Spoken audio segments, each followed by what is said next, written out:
ગઈકાલે ગોરવા પોલીસ સ્ટેશનમાં એક દુષ્કર્મનો ફરિયાદ રજીસ્ટર કરવામાં આવેલી છે.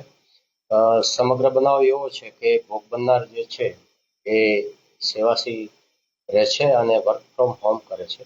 એમના એક મિત્રને એવી વાત કરેલી કે ભાઈ મને વડું અહીંથી દૂર પડે છે, તો નજીકમાં ક્યાંય નોકરી મળતી હોય તો એ અનુસંધાને એમને એપ્રોચ કરવા માટે ઇન્સિસ્ટ કરેલા હતા.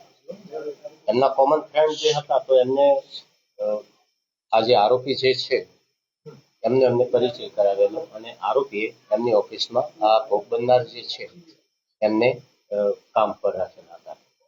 માસિક વેતન આપી અને એ ત્યાં કામ કરતા હતા અને કામ દરમિયાન માર્ચના બીજા અઠવાડિયાથી લઈ જુલાઈના પ્રથમ વીક સુધીમાં આરોપીએ આ ભોગ બનનારની સાથે અવારનવાર દુષ્કર્મ કરેલું છે અને 377 જૂના ગુના પ્રમાણે પણ હરકતો કરેલી છે.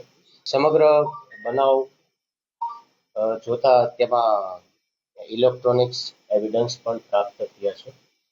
આરોપીને ગઈકાલે જ ગોરવાની ટીમ દ્વારા હિરાસતમાં લેવામાં આવેલ છે અને આ અંગેની તપાસ પોલીસ ઇન્સ્પેક્ટર શ્રી ભારાઈ ચલાવી રહ્યા છે. આરોપી પોતે એડવોકેટ છે અને સુભાનપુરા ખાતે એમની ત્યાં ઓફિસ આવેલી છે.